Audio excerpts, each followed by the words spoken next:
Ya, sidang tertunda. Sebenarnya alhamdulillah dari kami, karena pihak sana mengatakan bahwa kami kekurangan ahli atau si penghulunya.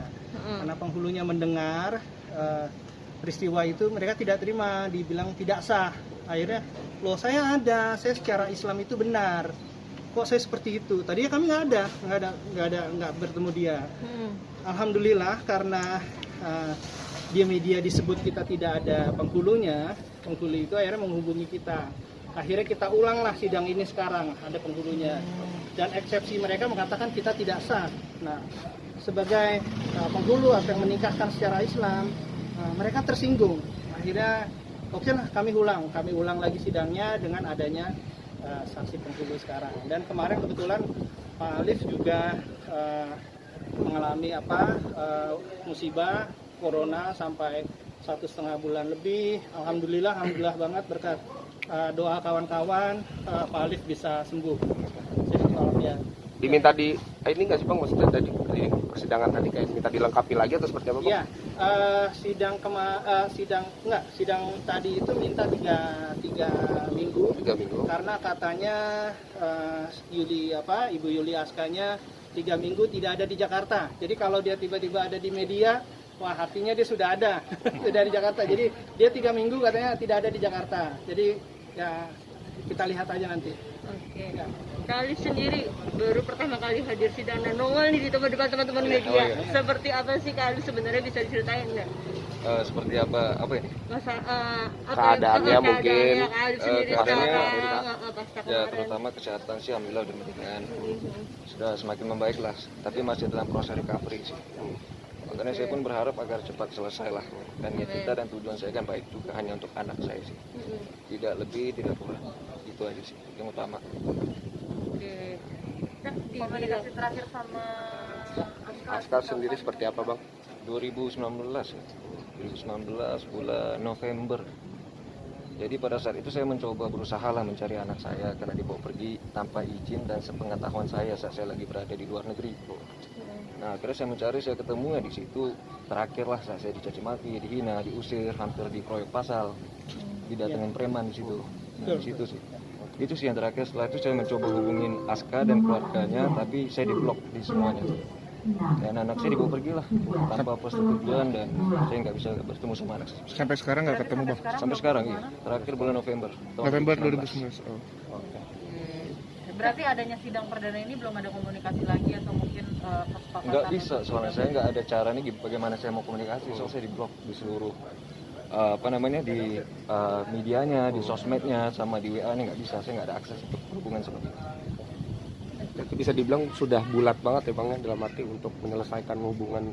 Iya betul, saya hanya memikirkan hanya untuk anak ke depannya karena anak saya ini kasihan gitu, dia nanti akan ada pendidikan sekolahnya, dia butuh diresmikan negara. Nah itu yang saya pikirkan untuk pendidikan ke depannya, takutnya pada saat sekolah nanti bagaimana mentalnya, saya disindir sama teman-temannya, dan ke depannya bagaimana. Betul. Dan itu bentuk tanggung jawab dari seorang Alif juga ya. Betul. Untuk hanya itu aja sih, anak dan saya lain-lain. nggak ada keinginan lain sama Aska, ya udah selesai, ya sudah. Tapi anaknya, nasib anaknya ke depannya bagaimana, itu yang saya pikirkan sih. Oke. Bang, itu kan 2019 ya Bang ke rumah. Nggak mau coba lagi Bang sekarang untuk datang ke rumah lagi? Soalnya saya udah diituin katanya di situ dipajak foto lah sama security-nya. Saya nggak dibolehkan masuk.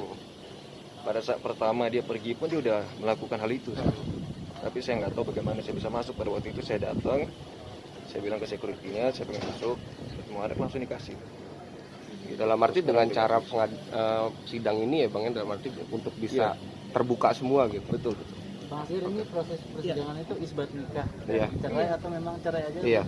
Isbat nikah, tapi nikah dulu kami masih membuka hati kita, tapi karena banyak peristiwa begini loh ya. Penasehat hukum sebelah sana mengatakan kenapa sih baru sekarang kami berikan, karena waktunya udah lebih dari 1 tahun untuk bertemu anaknya tidak bisa. Makanya kami tanya dengan Pak Alif apakah masih bisa dilanjutkan? Kalau demi anak mau, tapi untuk seterusnya kayaknya dengan banyaknya laporan, laporan fitnah-fitnah itu, Pak Alif tidak bisa bekerja. Pak Alif tidak bisa bekerja. Iya, saya Dengan ada kasus KDRT katanya, ternyata tidak ada KDRT. Kan sudah dibaca sendiri sama si penasihat hukum itu. Tidak ada KDRT itu. Kedua itu katanya dia tidak bertanggung jawab, padahal dia datang. Ya, kalau di media-media itu apa yang dibilang oleh saudara Aska itu tidak pernah disamperi oleh Pak Alif. Tapi kenyataannya kan dia mengatakan bahwa ngapain sih Pak Alif kejar-kejar saya. Jadi kata-katanya dia itu saling bertentangan. Nah, Pak Alif sudah memberikan waktu 1,5 tahun untuk rujuk, untuk secara kekeluargaan, bertemu dengan orang tuanya di Sangau, tapi kami kehilangan identitasnya. Identitas Yuli Aska sendiri tidak jelas, karena nama Yuli Aska itu tidak ada, kami cari di kampungnya itu tidak ada yang namanya Yuli Aska. Kami sudah kesal tidak ada gitu loh. Jadi kepada siapa kami mengadu? Akhirnya kami datang ke KPAI dan datang ke pengadilan agama ini untuk menyelesaikan masalah ini. Adalah masalah sebenarnya keluarga dan anak. Sebenarnya itu. Alif banyak sekali fitnah KDRT. Apa tidak bertanggung jawab, dibilang tidak bertanggung jawab. Itu Gini gimana aja sih, deh Kak? Pak, intinya begini aja. 100% yang dikatakan sama Aska, ini saya bisa jamin 101% tidak benar. Itu sudah sangat-sangat jelas. Jadi dia menuduh saya, memfitnah saya nggak berarah, nggak jelas. Gitu. Dan saya yang lebih paham karakter seperti apa. Kalau memang ada sesuatu hal seperti itu dibuktikan sajalah. Itu karena saya pribadi saya tahu dan dia pun tahu saya tidak pernah melakukan perbuatan KDRT sama sekali. Gitu. Nah, jadi sebenarnya karakter dia seperti itu saya bisa-bisa saja membuka air ini buat apa? Apa bedanya saya sama dia? Dia kan perempuan. Apa bedanya saya sama dia? Udahlah. Jadi sekarang saya pikir apapun yang mau dikatakan sama Aska, silakan. Saya nggak pernah bermasalah, nggak ada niat untuk membalas atau apapun. Karena setelah selesai dari ini pun nanti pasti akan ada lain lagi. Pertama KDRT, terus akte anak, nanti apa lagi? Nah, karena sekarang dia mencari kesalahan saya. Jadi nggak akan ada habisnya. Ya, saya hanya berharap, berdoa semoga dia bisa berubah lah. Termasuk yang laporan di Polda itu Bang, pemalsuan identitas itu. Berarti dalam arti udah sampai sejauh mana sih Bang? Karena kemarin dia bilang abang kan juga masih sakit gitu, terus belum bisa datang untuk pemanggilan. Nah itu apakah memang tindak lanjutnya seperti apa sih Bang? Ya, kalau untuk kasus Polda begini, Yuli Aska sendiri kami mempunyai saksi dan mempunyai bukti bahwa dia yang menyuruh gitu pada bulan Mei. Dan dia baru memintanya katanya Desember. Secara logika tidak masuk akal. Kenapa dia baru minta Desember? Kan dia bisa urus sendiri. Kenapa dia suruh Pak Alif? Dia menyuruh Pak Alif bulan Mei itu. Logikanya kami, orang baru lahiran, ibu baru lahiran itu langsung membuat akta anak. Harusnya beliau sajalah. Kenapa beliau menyuruh Pak Alif? Kenapa gitu? Kami sampai sekarang kok kami merasa dijebak. Dijebak kita ini. Saya disuruh dan banyak saksi pada saat itu juga yang melihat secara langsung. Dia menyarankan saya untuk mengurus akte anak. Dan sekarang dia melaporkan saya atas urusan akte anak. Kok bisa seperti itu? Dan yang, aneh. Dan yang kedua, lucunya itu katanya dia itu telah Alif memalsukan. Tapi kan di media-media dia telah menerima akta itu di Jakarta Selatan.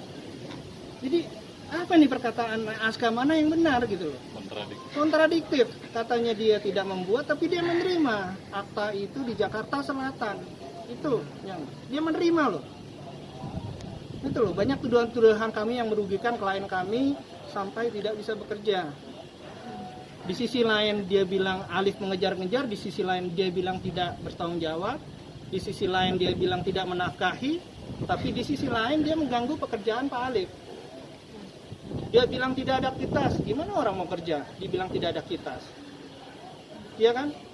Bagaimana dibilang ada KDRT? Siapa yang mau dengan artis yang melakukan KDRT?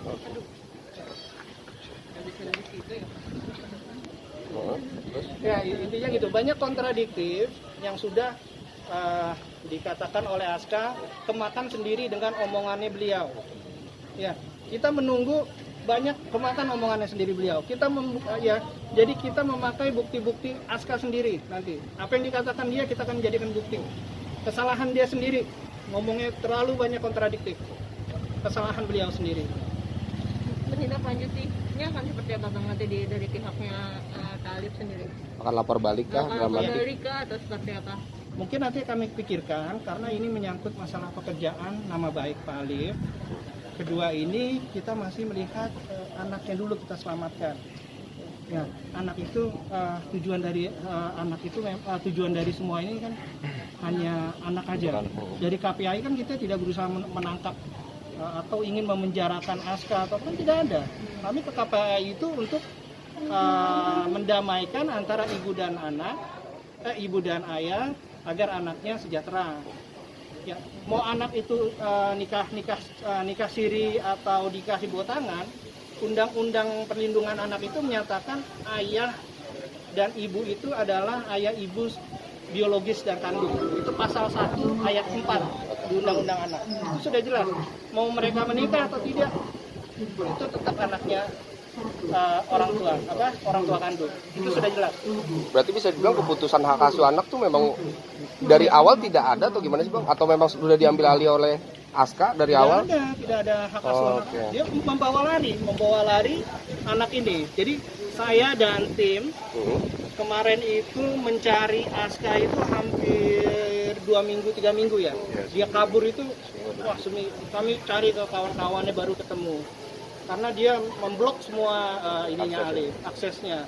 Ketika kami tanya kenapa Bu Aska kenapa kabur? Ini karena Pak Alif ceweknya banyak sekali. Karena cewek ini saya nggak mau lagi sama Pak Alif, kita selesaikan aja di polisi dan di pengadilan. Itu saya ada semua, rekaman, saksi, bukti perdatanya ada semua. Alasannya dia lari karena Alif dikatakan mempunyai banyak wanita. Padahal yang kita tahu Pak Alif ini adalah artis paling setia, cowok paling setia lah yang saya kenal. Tidak pernah dengan siapa-siapa ketika dia menikah. Sampai sekarang pun dia masih menganggap pernikahan, masih tidak mempunyai hubungan dengan wanita lain, menjalin hubungan. Berarti dari sidang ini untuk memperjuangkan anak itu ya Bang, menegaskan aja gitu? Menegaskan. Oke. Ya Mas Alif kan ini persidangan Iya. dan cerai kan cukup Panjang ya. waktu lama nih, panjang. Ke depan mungkin maksudnya ada upaya mediasi di luar sidang kah, atau mungkin meminta untuk Aska mempertemukan Mas Ali sama anaknya. Anaknya. Nah, itu agak sulit sih sebenarnya. Kalau untuk saya bertemu sama anak melewati ini, insya Allah kalau hatinya terbuka, ya saya sangat dengan senang hati gitu ya. Karena demi anak lah. Seperti umumnya orang pasangan setelah kalau tidak jodoh lagi kan, seenggaknya untuk anak itu dikasihlah kesempatan, haknya anak itu loh. Ini haknya anak itu kan dia harus mempunyai kedua orang tua. Sekarang dia nggak mendapatkan kasih sayang seorang bapak. Ya itu yang saya usahakan buat anak saya sama dokumen-dokumen maksudnya. Maksudnya untuk anak, hak anak untuk dia pendidikan dan sebagainya. Kalau untuk mediasi nanti dari pihak pengadilan akan ada juga sih. Akan ada. Tapi kamu sebenarnya maunya seperti apa sih Kak? Maksudnya mau berdamai dulu, maksudnya dalam arti yang penting gue ketemu anak, atau yang apa, maksudnya yang penting semua ini selesai gitu, maksudnya apapun caranya. Kamu sendiri lebih penting yang mana sih, atau gimana sih dari kamu pribadi? Ya anak aja sih. Kalau memang untuk meneruskan hubungan sama Aska kayaknya udah nggak bisa. Salah.